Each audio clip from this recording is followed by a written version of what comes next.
আল্লাহ বলেন তারা বলছে আমি কি করি, আমার কাজটা কি? আল্লাহ বলেন আপনি জানায়া দেন আমি অমুকাফিককে আমি কারো উপর ডিফেন্ড করি না। কুল কানাত আমার মুকাফিক কি আমি না। আল্লাহ বলেন আল্লাহুস সামাদ আমি কারো মুকাফিক কি না। এরপরে তারা প্রশ্ন করছে, পয়গম্বর কি প্রশ্ন করলো? আব্দুল্লাহর পুত্র মুহাম্মদ বলো না তোমার আল্লাহর ছেলে মেয়ে আছে? খ্রিস্টানরা প্রশ্ন করে, কারণ খ্রিস্টানরা জানে আল্লাহর বউ হইল গিয়া মরিয়ম আলাইহিস সালাম, নাউজুবিল্লাহ, আর আল্লাহর ছেলে হলো ঈসা পয়গম্বর, নাউজুবিল্লাহ। এই জন্য তারা তিনজন খোদা মানে। অথচ আমার আল্লাহ বলে লাম ইয়ালিদ ওয়া লাম ইউলাদ। আল্লাহ বলেন আমি কারো কাছ থেকে জন্ম নেই নাই, আমি কাউকে জন্ম দেই নাই। বলুন আল্লাহ কারো কাছ থেকে জন্ম নিছে? জন্ম দিছে? জন্ম নেয় নাই, জন্ম দেয় নাই। অথচ তারা প্রশ্ন করছে, আল্লাহ উত্তরও দিছে লাম ইয়ালিদ ওয়া লাম ইউলাদ। জন্ম নেই নাই, আমি কারো কাছ থেকে জন্ম নেই নাই, কাউকে জন্ম দেয় নাই। এটা হলো তাদের প্রশ্ন। 3 নাম্বার প্রশ্ন ছিল। 4 নাম্বার প্রশ্ন হলো আপনার আল্লাহর ক্ষমতা আছে, যদি আমরার সঙ্গে যুদ্ধ লাগে পারবো নি? এটা নমরুদ্দার কথা। নমরুদ্দাও কিন্তু ক্ষমতা পাওয়ার পরে ইব্রাহিম খলিলুল্লাহরে বলছিল তোমার আল্লাহরে বলো আমার সঙ্গে যেন যুদ্ধ করে। নাউজুবিল্লাহ।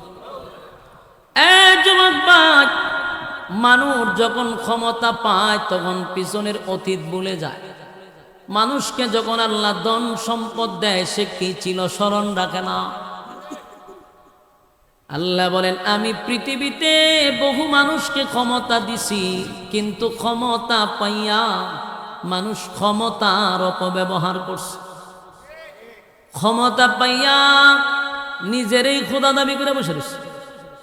ফেরাউন রে মালিক ক্ষমতা দিয়েছিল, কিন্তু সেই ফেরাউন ক্ষমতা পাইয়া কিন্তু বলছে আনা রাব্বুকুমুল আলা, আমি তোমাদের রব, আমি একজন রব, এ নিজেরা দাবি করছে। কিন্তু ক্ষমতা পাওয়ার আগে কিন্তু এটা দাবি করে নাই, কারণ ফেরাউন না ছিল তরমুজ ক্ষেতের একজন কৃষক। এরপরে ফেরাউন না হইল কবরস্থানের দারোয়ান। এরপরে সে দারোয়ানি কইরা টাকা জমাইয়া ইলেকশনও দাঁড়াইয়া পাস করছে। মোটামুটি একটা এমপির পদে ছিল, কিন্তু এমপির পদে তাইকা কিছু সমাজ সেবা করছে। আমরা দেশ আগের নেতারা কিছু 1 কেজি চাল দিয়া 10টা ছবি তুলছে। চাল কারে দিতেছে এইটাই বোঝা গেছে না, ছবির ক্যামেরার শুধু দিছে 1 কেজি চাল। এখানে সুন্দর করে দাঁড়ান, আমাদের কোম্পানির প্রচার করতে হবে, এমপি শব্দ দিয়েছে এটা প্রচার করতে হবে। দুমছে স্লিপ একটার পর একটা মারতেছে না, এবার আমার 1 কেজি চাল দিয়া এইভাবে তোরা ফেসবুকে ছাড়া শুরু করছ। তো অনেক সময় ফেসবুকে দেখা যায় কারে দিতেছে এটি বোঝা যায়, ঠিক নেই। ওই যে মানব সেবা, এটা হলো অতিভক্তি সুরের লক্ষণ। খায় মনের মন, টনের টন, আর দেয় 1 কেজি আর 1.5 কেজি আবার প্রচার করে, এটা চতুর্দিকে। এটা তো অতি বন্ডামি। 16 বছর তো আমরা দেখছি, ঠিক নেই। 1 কেজি চাল দিয়া মানুষের ছবি তুলে ছাড়ছে, আর খাডেন নিচে বুঝাই করা বোতলে ওই তেলের বোতল বিছায় তো রাখছে, গমের বস্তা মাটির নিচে নিয়ে ফুটায় রাখছে, আর পাবলিক রে 1 কেজি দিয়া ছবি তুলে দিছি ম্যাডাম আপনার আমানত, জায়গা মতো পৌঁছাই দিচ্ছি। জায়গা মতো বলো না, এর ঘরের নিচে খাড়ের নিচে তো রাখছে। হ্যাঁ, এরকম বান্ডামি চলছে নি কদিন? 16 বছর চলছে। কয় বছর? 16 বছর চলছে। গরিবের লেপটিন পর্যন্ত এর কাছ থেকে রেহাই পেয়েছে। লেপটিন শুদ্ধ খাইয়া লইছে 16 বছর, বহু লেপটিন খাইছে। এরকম লেপটিনওয়ালা একদিন অভিযোগ করতেছে, হয় আমরা গ্রাম 60টা লেপটিন দিছে, কিন্তু লেপটিন খাই লিছে মেম্বুইরায়। আশ্চর্য হলাম যে মেম্বুইরায় লেপটিন খায় কেন? হয় একটা না 6টা খাইছে। পরে এটা সামনে নজর গিয়া দেখি যে আসলে তো কথা ঠিক, লেপটিন তো ডাইরেক্ট খাইছে না, লেপটিন দেওয়ার জন্য যে সরকার কিছু অর্থ দিছিল, এই অর্থ মেম্বুরিয়া খাই দিছে। সেটা লেপটিন খাওয়া হয়েছে না। তাহলে এরা রুচির মধ্যে কি পরিমাণ দুর্ভিক্ষ পড়ছে, এরা লেপটিনটাও পর্যন্ত খাই নিত মানুষের। সি সি সি সি সি কুত্তায় প্রস্রাব করছে রুচির মধ্যে, গরিব গুড়ার লেপটিনও খাইছে এরা, বিধবা মহিলাদের চাল ডাল পর্যন্ত খাইছে। কি পরিমাণ নিচে নামছে মেম্বুরা গোষ্ঠী, চেয়ারম্যানরা গোষ্ঠী কি পরিমাণ নিচে নামছে, বিধবা মহিলা জামাই নাই এদের চাল ডাল পর্যন্ত খাই নিছে। আমরা ঠিক কইলো ঠিক, না কইলো ঠিক, মানে আমরা তো সুবিধাবাদী, কারণ চেয়ারম্যান যদি আশেপাশে থাকে এর লেগে আপনারা জি কইতে অসুবিধা হয়। চেয়ারম্যান কোনার টাইম আছে নি এখন? হ্যাঁ কথা, চেয়ারম্যান কোনার টাইম আছে দেখি 16 বছরের রাজনীতি চেয়ারম্যান করতাম, চেয়ারম্যানটা বুড়া গেল তুই কেডা, জনগণে বুট দিয়া তোরে বসাইছে আর সরাই এলাম এলাম উঠাস পিরা তেরেমিরি করবি, চাল ডাল খাইতে যাইব দইরা ফিটানি শুরু করবে, ডাইরেক্ট উরুম তুরুম সরানি, বুট দিয়ে আমি তোরে ফাঁস করাইছি, তুই আমার গোলামি করবি, আমার সেবা করবি, তুই তুই যে চেয়ার হবে এখন আমার কথা বুড়া আঙুল দেখা আছে। এই 16 বছর তুই রাজনীতি করে গেছে, এখন বুট লাগছে না তো কথা হয় না, বুট লাগছে 16 বছরে বুট নাই, বিনা বুটে ফাঁস, এর লেগে জনগণ দ্বারা বুড়া আঙুল দেখাইছে। এই জন্য সুযোগ আসছে প্রতিবাদ করবেন, এদেরকে আঙ্গুল ফুললে কলা গাছ হইতে আর দিবেন না, ঠিক বাড়িতে হলে কেমন হয়। এই জন্য আপনাদের কাছে আমার কথা হলো, মাঝে মধ্যে আল্লাহ ক্ষমতা দেয় দেয় এখানে বসায়, কিন্তু ক্ষমতার অপব্যবহার যদি কেউ করে আল্লাহ কিন্তু জুতা দাও ফিডায়, ফিডায়নি নমরুদ দ্বারা জুতা দা বাইরেছে, ফেরাউনের আল্লাহ সুবাইছে, আর আম্মারে উড়াইয়া নিছে, মাটিতে যাইতেছেন আম্মা, এই 5 আগস্টে মাটিতে যাইতেছে, উফরে দা গেছে, যদি মাটিতে যাইত জুতার নিচে খবরই যেত। আল্লাহ বলেন ক্ষমতা দেই দিয়া পরীক্ষা করি, ক্ষমতা পাইয়া ক্ষমতার অপব্যবহার করিস না, কারণ ইজ্জতের মালিক আমি, বেইজ্জতি করার মালিকও আমি। আমি তোর ইজ্জত দিছি বান্দা, শুকরিয়া আদায় কর, আমার মালিক আমার ইজ্জত দিছে, সম্মান দিছে। আল্লাহর শুকরিয়া আদায় করা দরকার ছিল, কিন্তু শুকরিয়া তো দূরের কথা, নেতা হইলে আগে বোতল খাইতো না, নেতা হওয়ার পরে ওপেন বোতল খায়। তাহলে কি আল্লাহর শুকরিয়া আদায় করলো না? বুইরা আঙুল দেখাইল। আল্লাহ কয়টা ক্ষমতার অপব্যবহার করছে, আর ক্ষমতার অপব্যবহার যারা করে এদের পরিণাম নমরুদের মতো হয়, ফেরাউনের মতো হয়। যুবক ভাইরা আমার, আল্লাহ রাব্বুল আলামিন বলেন আমি নমরুদও দিছিলাম, কিন্তু নমরুদ শেষ পর্যন্ত নিজের খোদাই দাবি করে ফেলাইল। একটু কথা কম বলি। তাহলে নমরুদরে আল্লাহ কি দিছিল? ক্ষমতা দিছিল, কিন্তু নমরুদ নিজের খোদাই দাবি করে গেছে। নমরুদেও বলছিল খলিলুল্লাহ ইব্রাহিম রে, তোমার আল্লাহ কি আমার সঙ্গে যুদ্ধ করে পারব? ঠিক কি কথা?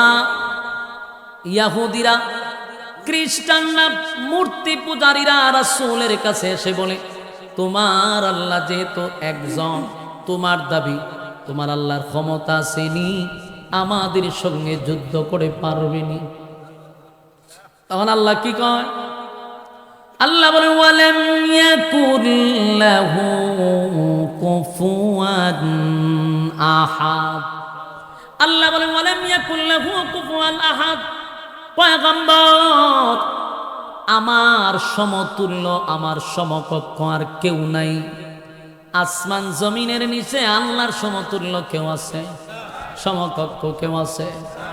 অথচ তারা কয় আপনার আল্লাহর কতটুক শক্তি আছে, আমাদের সঙ্গে পারবেনি। আল্লাহ কয় কুল কায়নাত আমি বানাইলাম, আর আমারে কয় আমি পারবো না। আল্লাহ আলাম ইয়াকুল লাহু কুফুয়ান আহাদ, আমার সমকক্ষ আর কেউ নাই। তাহলে এই সূরার মধ্যে তাদের প্রতিটা প্রশ্নের জবাব আমার আল্লাহ কিন্তু দিয়া দিছে। প্রথম হলো কুল হুয়াল্লাহু আহাদ, নবী বলুন আমি আল্লাহ একক, আল্লাহুস সামাদ, আমি কারো মুখাপেক্ষী না। লাম ইয়ালিদ ওয়া লাম ইউলাদ, আমি আল্লাহ কারো কাছ থেকে জন্ম নেই নাই, কাউকে জন্ম দেই নাই। ওয়া লাম ইয়াকুল লাহু কুফুয়ান আহাদ, আমার সমকক্ষ আর কেউ না।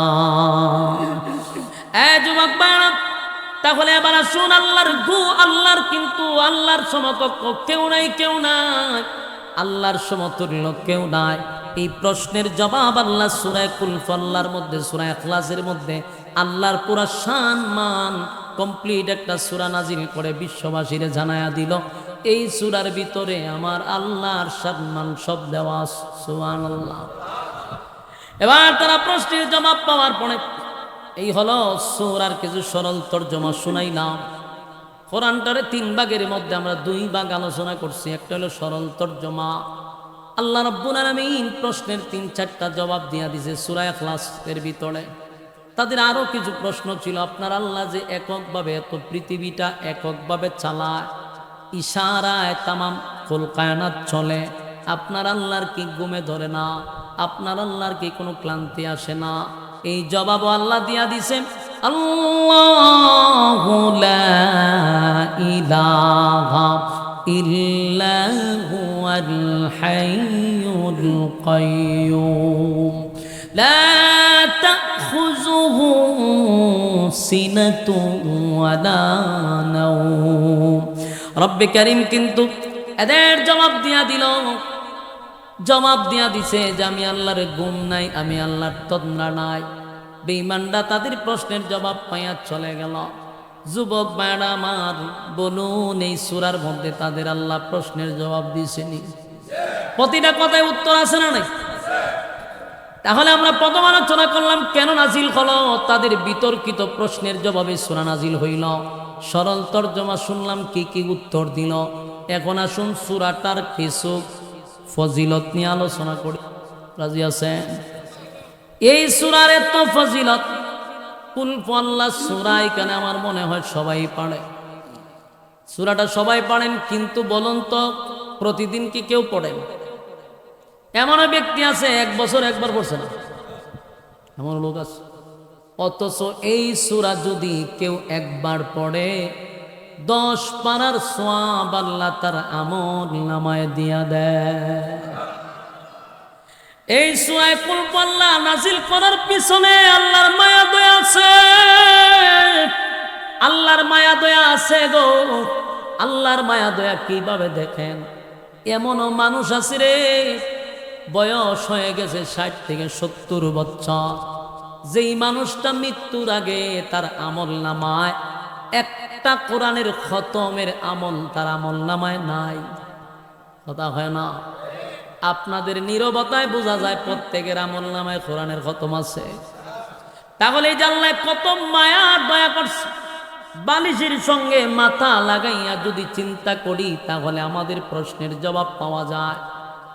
এমন মানুষ আছে কোরআন পড়তে পারে না, রিডিং পড়তে পারে না, আবার কেউ কোনো রকম পড়ে কিন্তু ফুল কোরআন খতম কোনোদিনও পড়তে পারে নাই।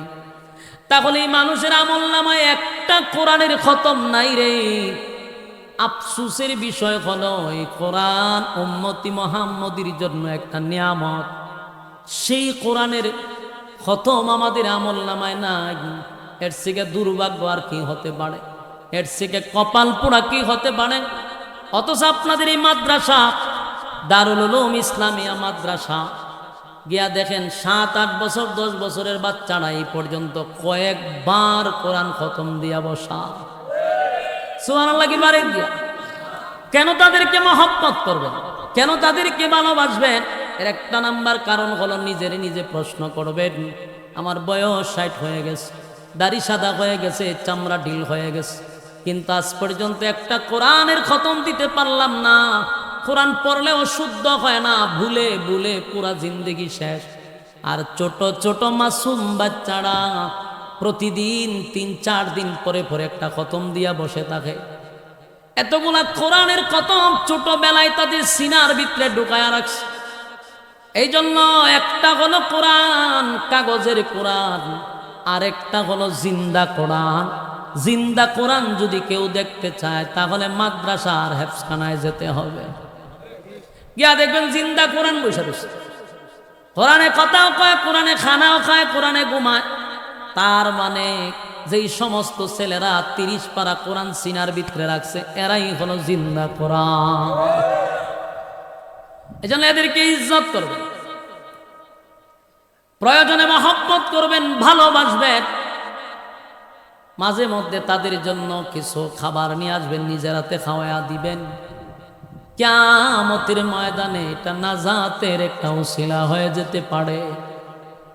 কারণ এই সমস্ত বাচ্চারা যখন রাস্তা দিয়া হাঁটাহাঁটি করে, আসমানের ফেরেশতারা তাদের পায়ের নিচে, আল্লাহর ফেরেশতারা বলেন আমি নূরের বিছানা বিছায়া দেই, তারা তার উপর দিয়া হাঁটে। সুবহানাল্লাহ।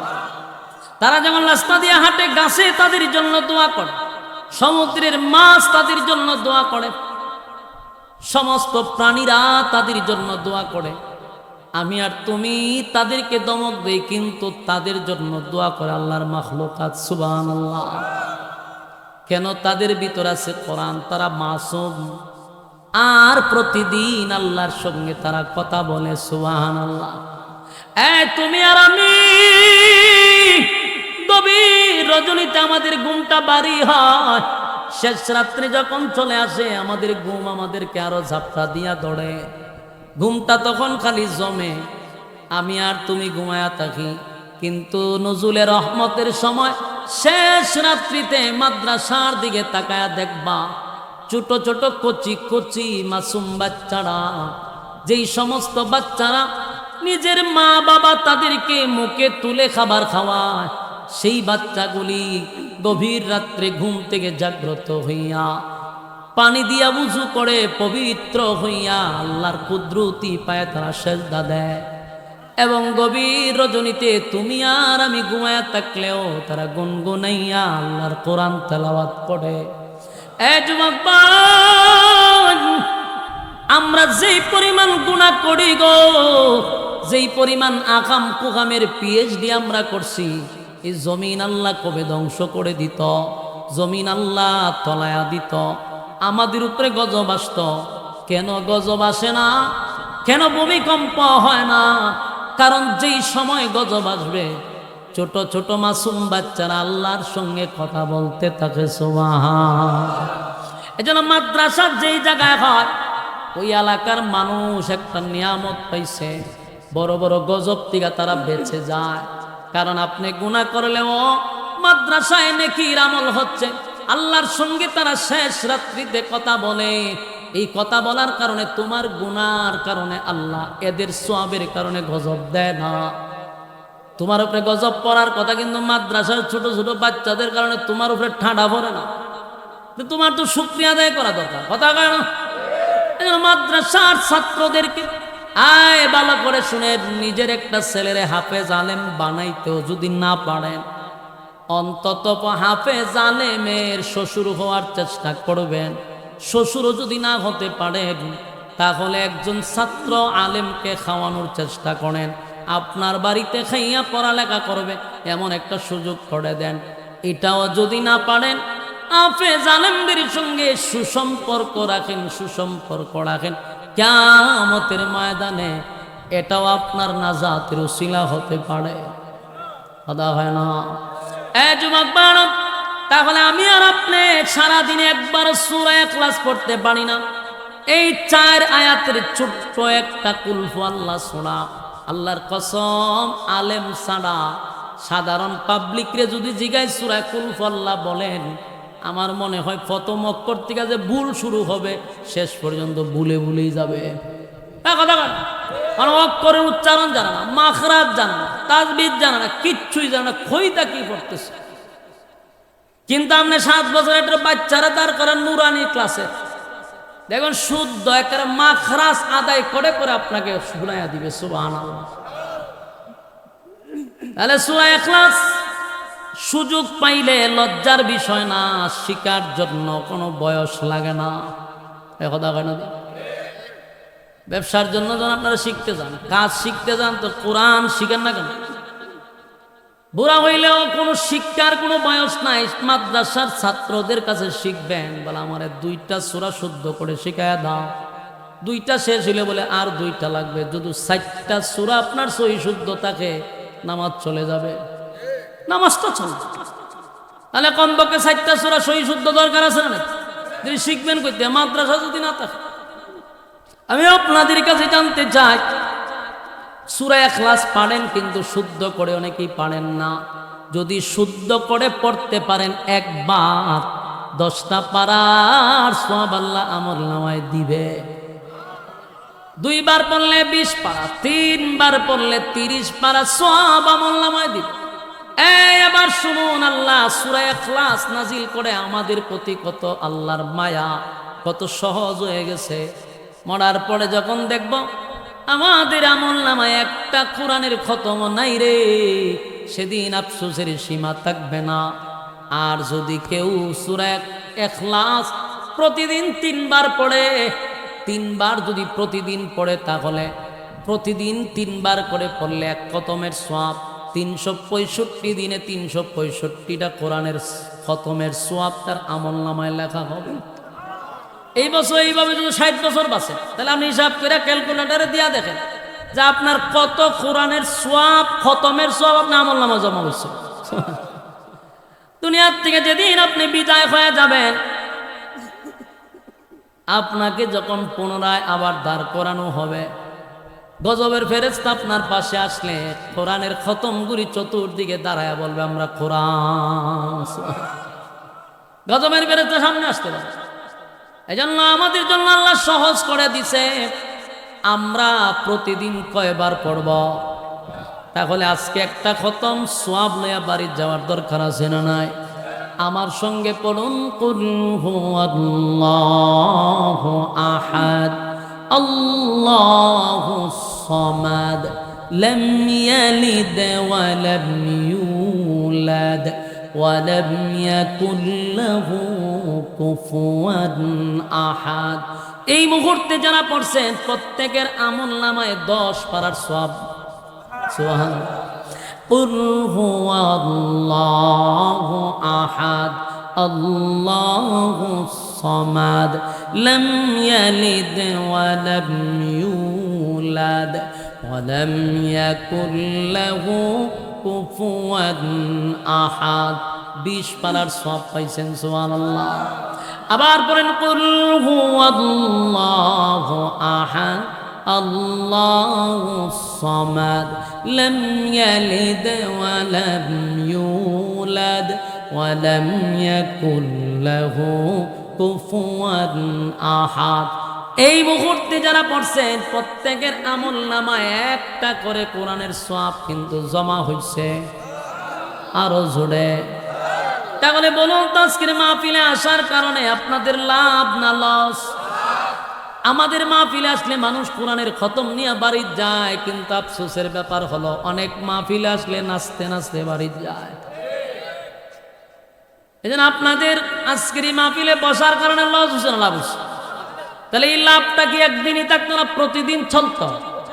যারা শুদ্ধ করে পারেন না, ওয়াদা করেন আমরা শিখব, প্রতিদিন 3 বার পড়ব। আল্লাহ বলেন এক খতম কোরআনের সওয়াব আমলনামায় দিব। এই মর্মে কারা কারা রাজি হাত তুল্লা দেখায়া দেয়?